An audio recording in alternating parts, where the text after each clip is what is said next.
साहब, मेरी नजर में एक इंसान को मरना नहीं चाहिए। वो इसलिए कि आप हिजाज बिन यूसुफ को लीजिए, ये तारीख इस्लाम का जालिम तरीन शख्स था। खलीफा अब्दुल मालिक बिन मरवान ने इसे गवर्नर बनाया। इसने अपने 30 साला दौर में आलम इस्लाम की इन हस्तियों की दाढ़ियों को खून से रंगीन कर दिया, जिनकी तरफ लोग कमर मोड़ना भी गुनाह समझते थे। लेकिन फिर क्या हुआ? यह हिजाज बिन यूसुफ तकरीबन 1 लाख लोगों को कत्ल करने, खाने काबा की दीवारें गिराने और हिजर असवद तोड़ने के बावजूद 52 साल की उम्र में मैदे के सरतान में मुब्तला हुआ, जिसकी वजह से यह खुराक हजम नहीं कर सकता था। जो खाता था क्या कर देता था और मैदे के दर्द की वजह से सारी रात और सारा दिन तड़पता रहता था। यह आखिरी वक्त में सर्दी का शिकार भी हो गया। इसे शदीद सर्दी महसूस होती थी और यह सर्दी से बचने के लिए अपने इर्द गिर्द आग जलवाता था। आग की हरारत की वजह से इसकी जिल्द जल जाती थी, लेकिन सर्दी की शिद्दत खत्म नहीं होती थी। मैं अक्सर सोचता हूं कि हिजाज बिन यूसुफ ने जिस ओहदे, ताकत और इक्तदार के लिए अपने ज़मीर, एहसास और इंसानियत की कुर्बानी दी, इसे कम से कम 500 साल तक तो जिंदा रहना चाहिए था। लेकिन अफसोस, इसे इन तमाम मजालिम के बावजूद चंद घंटों की मोहलत भी ना मिल सकी और ये फकत 52 साल की उम्र में मर गया। साहब, आप तारीख में हिजाज बिन यूसुफ से जरा पीछे जाएं।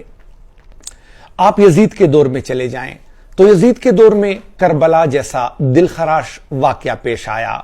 इब्ने जियाद और शिमर ने यजीद के इक्तदार की खातिर इमाम आली मकाम हजरत इमाम हुसैन रजी अल्लाह ताला अन्हु के खानदान और इनके साथियों को बेदर्दी से शहीद कर दिया। लेकिन हुआ क्या? यजीद हजरत इमाम हुसैन रजी अल्लाह ताला अन्हु की शहादत के 3 साल बाद मर गया। इब्ने जियाद 5 और शिमर 2.5 साल बाद इंतकाल कर गया। अब थोड़ा आगे आए। चंगेज खान नस्ल इंसानी का सबसे बड़ा कातिल था। इसने तकरीबन 85 लाख लोगों को कत्ल किया और इसी तरह की एक जंगी मुहिम में यह 65 साल की उम्र में फौत हो गया। इसी इक्तिदार के लिए अशोक आजम ने अपने 64 भाई मरवा दिए। लेकिन हुआ क्या? कितनी मोहलत मिल सकी? कुछ भी नहीं। साहब, हम अगर अपनी जिंदगी में झांक कर देखें ना, तो थोड़ी सी दौलत, थोड़ी सी ताकत और वक्ती इक्तिदार के लिए हम दिन रात जुल्म करते हैं। हम दूसरों का हक मारते हैं, दूसरों के साथ फ्रॉड करते हैं, हम दूसरों की जमीन जायदादों पर कब्जे करते हैं, हम दूसरों की जिंदगी भर की कमाई भी छीन लेते हैं फ्रॉड से, धोखे से। हम चोरी करते हैं, डाका डालते हैं, कत्ल करते हैं, धौंस धमकी से दूसरों से पैसा नाजायज तौर पर निकलवाते हैं, सियासी जोड़ तोड़ करते हैं, अपने मुखालिफिन पर झूठे पर्चे करवाते हैं। हम इस दौलत, जिंदगी, इख्तियार, इक्तिदार के लिए अपना ज़मीर, इंसानियत, एहसास और सब कुछ बेच देते हैं। हम अखलाकियात की तमाम हदूद को फलांग देते हैं। लेकिन इसके बाद होता क्या है? क्या हमें ज्यादा मोहलत मिल सकती है? हम ये सब कुछ करने के बाद भी ज्यादा अरसा जिंदा नहीं रह सकते। हम अपने हाथों मरने वाले मकतूल के चंद साल बाद खुद भी इस दुनिया से रुखसत हो जाते हैं। हम जिस इख्तियार, इक्तिदार, ताकत, ओहदे के लिए इंसानियत की तमाम हदूद को अबूर करते हैं, ये इक्तिदार, ये ताकत, ये ओहदा और ये इख्तियार चंद साल बाद सिरकती हुई रेत की मानिंद हमारे हाथों से निकल जाता है।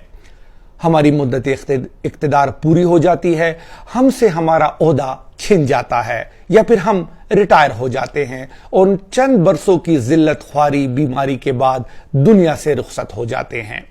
जमीन जमीन पर रहती है, मकान, दुकान और फैक्ट्री सब बिक जाते हैं, रुपया, पैसा बैंक खा जाते हैं, या कोई साला बहनोई या कोई दूसरा फ्राडी लेकर उड़ जाता है,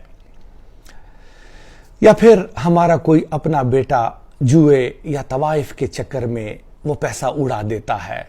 और अगर ऐसा नहीं होता तो फिर ये जरूर होता है कि वो पैसा हकीम और डॉक्टरों के काम आता है। साहब, हिजाज बिन यूसुफ से लेकर ہم تک یعنی آج تک انسانوں کے ساتھ ایسا کیوں ہوتا ہے؟ میں انسان کی اس بے وقوفی پر کبھی پریشان نہیں ہوتا۔ ہاں، مجھے پریشانی ظلم کے بعد ظالم سے ہونے والے سلوک پر ضرور ہوتی ہے۔ ہاں صاحب، آپ غور کیجئے، مجھے پریشانی ظلم کے بعد ظالم سے ہونے والے سلوک پر ہوتی ہے۔ میرا خیال ہے کہ انسان جس طاقت، عہدے اور مال کے لیے، جس اقتدار کے لیے اتنی قربانیاں دیتا ہے، یہ اس کے بعد اس سے چھننی نہیں چاہیے۔ اس انسان کو اتنی قربانیوں کے بعد مرنا نہیں چاہیے۔ اسے کم از کم 2-3 ہزار سال تک زندہ رہنا چاہیے، اگر واقعی ہی یہ رساکشی اس لیے ہے۔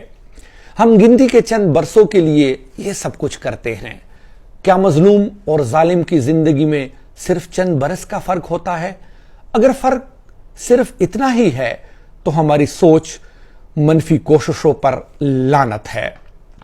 ہم کل کے بارے میں جانتے نہیں ہیں اور اپنے آج کو آلودہ کرتے ہیں۔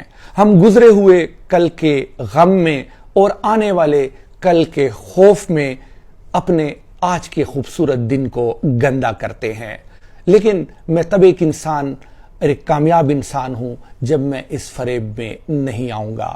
ہمیں کوشش کرنی چاہیے کہ ہمارے ہاتھ، ہماری زبان اور ہمارے عمل سے دوسرے لوگ محفوظ رہیں۔